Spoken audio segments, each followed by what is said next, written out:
Hello friends, I'm going to discuss today some important current affairs of last week of this month, October.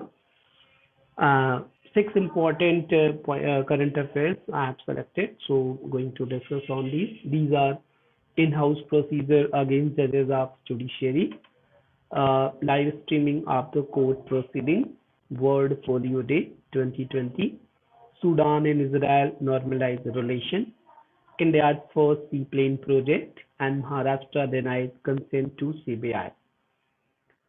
And first of all, in-house procedure against judges of higher judiciary. So why this is news? Because this month, Andhra Pradesh Chief Minister, Mr. Jagan Mohan Reddy, he write a letter to the Chief Justice of India, Justice S.A. Bobde, uh, stating that the sitting Supreme Court Judge N.V. Ramanna and some other judges of High Court of Andhra Pradesh, they involve in misconduct, corruption, and political bias. Also, the N.V. Ramanna's uh, daughters also involved in the uh, uh, corruption in the state of Andhra Pradesh. So, why this is news in-house procedure and what is in-house procedure against judges? Supreme Court itself also a system that if any complaint of corruption or misconduct registered again against any Supreme Court judges, so Chief Justice can set up fact-finding committee, three-member committee.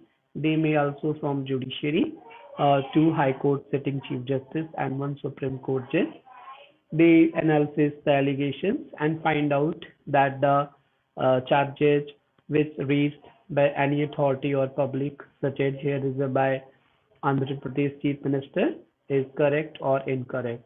If that is correct and that is the charges which is genuine, then the committee or the Supreme Court Chief Justice can say to that judge to take VRS, or if he not take the VRS, then remove him the judicial work. That specific judge remove them uh, for the judicial work as a High Court or the Supreme Court. Uh, the Chief Justice of India can also inform to the President of India to initiate the impeachment proceeding of that concerned judges. तो in house proceeding में है कि VRS के लिए बोल सकते हैं and उनको जुडिशियल वर्क से सेपरेट कर सकते हैं, अलग कर सकते हैं. एक्चुअली कॉन्स्टिट्यूशन ऑफ इंडिया भी आर्टिकल 121 एंड आर्टिकल 211 में प्रोवाइड करता है कि parliament and state legislature can not make any discussion और debate related with the sitting judge of Supreme Court or High Court, except if the impeachment process initiated in the parliament, then the parliament can do so. But other than impeachment, the parliament cannot discuss any act of the judges of Supreme Court and High Court. तो उनको ये privilege मिले हैं कि वो discuss नहीं कर सकते इसके लिए. तो ये एक अनप्रेसिडेंटेड सिचुएशन का सामना कर रही है सुप्रीम कोर्ट की, उसके सिटिंग जज के अगेंस्ट इस तरीके से चार्जेस लग रहे हैं. अंडर इन हाउस प्रोसीजर में जो कंप्लेन है ये कोई भी कर सकता है, हाई कोर्ट या सुप्रीम कोर्ट के जजेस के against, and chief justice of India उसको आगे देख सकता है, उसको आगे प्रोसीड कर सकता है. तो ये एक सिस्टम है जो डेवलप किया गया है. और फाइनल है रिमूवल के लिए, Supreme Court has no power to remove any sitting जज ऑफ सुप्रीम कोर्ट और High Court. It can be the Parliament of India only at per article 124 sub clause 4 के अकॉर्डिंग टू कर सकते हैं. Second जो important current affairs था इस month last week का, live streaming of court proceeding. तो why it is news? Because Gujarat high court ने ट्रायल बेसिस पे कुछ हेयरिंग करी है ऑन यूट्यूब चैनल, यूट्यूब पे लाइव स्ट्रीमिंग किया है जुडिशियल प्रोसीडिंग का. That was access to all over the all people who can use YouTube, yeah, who have the internet facility. To move had been welcomed by the lawyers, law students, public at large, litigants, or any other person want to know more and more transparency in the judicial system in the country. This was initiated in India in 2018 by a PIL filed by Indira Jaising. The case title was Swapnil Tripathi versus Supreme Court of India. इसमें Supreme Court ने rule किया है कि apex court में Supreme Court of India में live streaming की जा सकती है, बट इसके इम्प्लीमेंटेशन के लिए no direction given by honourable court and government also not take any initiative. You may know, आपने देखा होगा कभी लोकसभा एंड राज्यसभा के भी जो क्वेश्चंस आर एंड अदर जो उनके 0R एंड अदर प्रोसीडिंग्स होते रहते हैं, उसको हम उनके चैनल्स के थ्रू देखते हैं. तो लोकसभा एंड राज्यसभा के सेपरेट चैनल हैं. इन फ्यूचर में ऐसे भी हो सकता है, सुप्रीम कोर्ट का भी एक चैनल बन सकता है, कंसर्न हाई कोर्ट का भी, जहाँ पे कोई भी जाके उस चैनल को देखे और वो डायरेक्ट हियरिंग को देख सकता है. तो ऐसा प्रोसीजर कर सकते हैं, but it is on initial stage. During pandemic all the district courts, Supreme Court and High Court, इन्होंने अपने यहाँ जो है ये वीडियो कॉन्फ्रेंसिंग के थ्रू हियरिंग कर रहे हैं, but it is only for limited to the advocate के लिए एक्सेस है इसका, not rest of the society. But live streaming जो होगा it will be rest of society, anyone can see this and make analysis about his or her cases or judicial work or any other. तो supreme Court ने ये जो decide किया था, इसमें Supreme Court ने कहा था Swapnil Tripathi versus Supreme Court of India case में कि as per article 21 this is a right of the people to access justice. तो वो एक this is a fundamental right है लोगों की, और वो लाइव स्ट्रीमिंग को से ऐड किया जा सकता है कि वो जाने कि हमारा कोर्ट कैसे काम कर रहे हैं, कैसे वहाँ पे प्रोसेस चल रहा है. Live streaming would help the litigant to follow the proceeding in their case. Also, access to real lawyers performance, जिनको भी इन्होंने हायर किया है, जो उनके माउथ पीस है, people from for state, Tamil Nadu, Kerala, Maharashtra और southern state, they not need to come Delhi related their cases. वो वहाँ से लाइव स्ट्रीमिंग के थ्रू अपने केसेस को देख सकते हैं एंड अपने एडवोकेट को वहाँ से वो गाइड कर सकते हैं या अदर चीजें जो है उसको चेकआउट कर सकते हैं. It can involve national security, but another things क्या है, इसकी जो डिमेरिट्स है, जो इसके अगेंस्ट में कुछ आर्ग्यूमेंट्स हो सकते हैं, that mean it is against the national security concern. बहुत सारे इंटरेस्ट ग्रुप हैं जो कंट्री के अगेंस्ट काम करते हैं, वो इसको अपने बेनिफिट में यूज कर सकते हैं. Right to privacy as a fundamental right stated by Supreme Court can be also violated if the case related with the matrimonial dispute, rape related trial. तो उसमें जो फैक्ट्स हैं, आर्ग्यूमेंट्स हैं, उससे उनके बारे में जो प्राइवेसी है उनकी वायलेट हो सकती है. तो that's why it is not favour due to these concern. ये भी अगर ध्यान में रखेंगे तो लाइव स्ट्रीमिंग को भी हम बोल सकते हैं कि हाँ ये एब्सोल्यूट नहीं होगा इंडिया के लिए. अदर भी बहुत सारी चीजें हैं कि हमारे पास इंफ्रास्ट्रक्चर नहीं है अभी उस हिसाब से कोर्ट टू कोर्ट कि वो लाइव स्ट्रीमिंग किया जा सके उनको, उनके केसेस को लेकर के. तो government should make much investment to develop the infrastructure regarding this. बहुत सारे अदर कंसर्न चीजें हैं जिनको गवर्नमेंट ध्यान में रख के इसको कर सकती है. अनदर वन आते हैं वर्ल्ड पोलियो डे. 24 अक्टूबर को ऑब्जर्व किया जाता है world polio day, dedicated to Jonas E Salk, जिन्होंने पोलियो का वैक्सीन डेवलप किया था. 2014 जनवरी में India became the polio free country. अभी अफगानिस्तान एंड पाकिस्तान ही वर्ल्ड में पोलियो अफेक्टेड कंट्री हैं. एंड एसेंशियल्स क्या होते हैं इसकी, कोई भी कंट्री जहाँ पे लास्ट 3 ईयर में कोई भी पोलियो केसेस नहीं आए हैं, वो country polio free country designate कर दी जाती है. और कौन करता है इसको, WHO करता है. WHO करता है. एंड 24 अक्टूबर आल्सो ऑब्जर्व आज UNO डे, जिन्होंने इस 24 अक्टूबर 1945 को सेटअप हुआ और 2020 में 75 इयर्स कंप्लीट किया है. Another important, Sudan and Israel to normalize the relation. Sudan is the fifth Muslim country in the world है जिन्होंने इजराइल के साथ में अपने जो रिलेशंस को नॉर्मलाइज किया है। ये स्टार्ट कहाँ से होता है? एक्चुअली यूएस सूडान को लेकर के स्टार्ट होता है। यूएस ने सूडान के ऊपर बहुत सारे सैंक्शंस लगा रखे हैं 1993 से।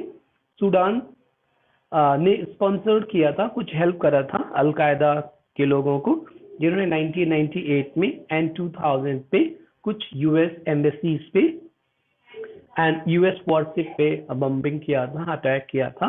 उसको लेकर के 1993 में, इसके पहले ही सूडान पे यूएस ने सैंक्शंस लगा दिया था, जिसको अक्टूबर में उन्होंने इसको हटाने की बात करी है। साथ में सूडान को इसके लिए भी यूएस ने इस एग्रीमेंट में कंडीशन रखा है कि you have to also restore your relation, diplomatic relation with the Sudan के साथ आप करोगे। तो ये किया है, और इसके लिए सूडान और यूएस का जो एग्रीमेंट है उसमें सूडान ने यूएस को 335 मिलियन कंपनसेशन भी दिया है, जो 1998 एंड 2000 पे उनकी एम्बेसी और वॉरशिप को डिस्ट्रॉय करवाया था सूडान ने। तो ये है।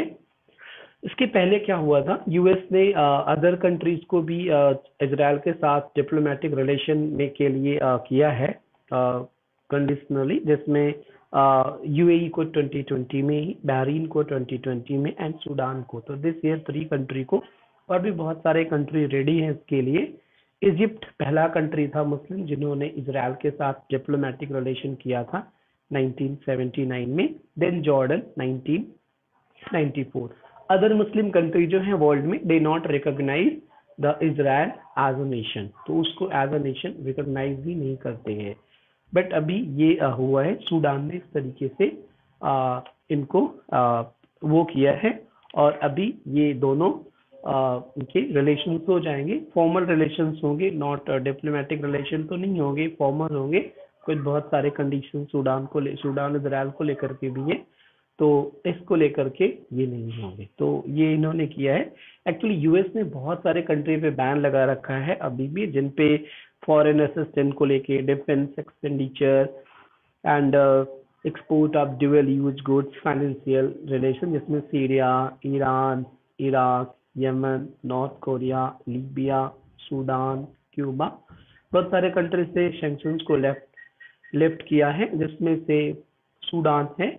और इसके साथ में सूडान ने इजराइल के साथ अपनी टाई अप कर लिया है। पैलेस्टाइन, जिसका मेन कॉन्फ्लिक्ट है विद इजराइल, उसने इस सूडान के इस स्टेप को क्रिटिसाइज किया है और बोला है this is against the policy of Palestine and against the policy of the Muslims. तो ये है, इसको लेकर के इन्होंने ये किया है। अगला पॉइंट आते हैं, India first sea plane project. तो this is not first sea plane project, बहुत सारे और भी हो चुके हैं, बट अभी ये इनिशिएट होने जा रहा है on the unity day 31 October, birth anniversary of Sardar Vallabhbhai Patel.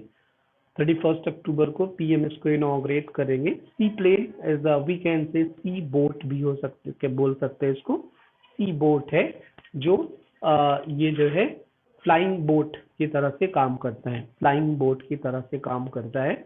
Gujarat is set to start from 31st October 2020 with the aim to providing air connectivity with the Sabarmati river front, जो अहमदाबाद में है, to the Statue of Unity Kevadia.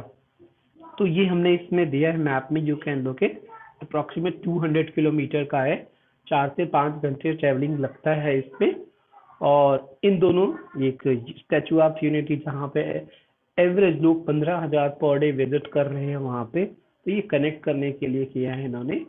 और 14 passengers को ले जाने के लिए capable एक प्लेन होगा, छोटा प्लेन, जो कुछ सामान रहेंगे, कुछ पैसेंजर्स, तो टोटल 14 पैसेंजर, रेस्ट पे सामान रखेंगे। वो तरीके से स्टार्ट करने जा रहे हैं। एंड गुजरात ने और भी इंट्रोड्यूस किया है कि 5 अदर प्लेसेस को भी ये कनेक्ट करेंगे इस तरीके की सर्विस से, जिसकी वजह से वहाँ पे टूरिज्म को भी थोड़ा बढ़ावा मिलेगा। तो ये स्टार्ट किया है, और इसको उड़ान स्कीम के तहत स्टार्ट किया जा रहा है। उड़ान इज द उड़े देश का आम नागरिक, उड़े देश का आम नागरिक, उसके अकॉर्डिंग टू स्टार्ट किया जा रहा है। और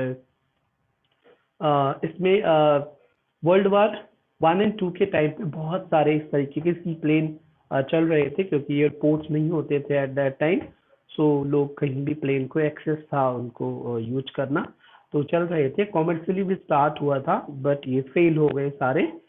गुजरात में ये केवड़िया लेक से and Sabarmati river front 4 services daily रहेंगी, 4 इधर से 4 उधर से, एंड जो उसके चार्जेस होंगे 4800 पर पैसेंजर के लिए था। इसके पहले 2017 में साबरमती रिवर में ही स्टार्ट किया गया था, और जिसको पवन हंस हेलीकॉप्टर लिमिटेड ने स्टार्ट किया था। 2010 में ये स्टार्ट हुआ था अंडमान निकोबार में। 2013 में केरला गवर्नमेंट ने भी स्टार्ट किया था, बट ये सारे बंद हो गए हैं, और अभी ये फिर नया स्टार्ट होने जा रहा है। असम ने भी ब्रह्मपुत्र रिवर पे स्टार्ट करा था, बट वो भी बंद हो गया। तो अभी कहीं भी इंडिया में ये सी प्लेन सर्विस नहीं चल रही है। यहाँ पे ये स्पाइस जेट कंपनी है, वो स्टार्ट करने जा रही है, जो इंडिया में बायोफ्यूल का भी यूज करने वाली पहली फ्लाइट थी ये।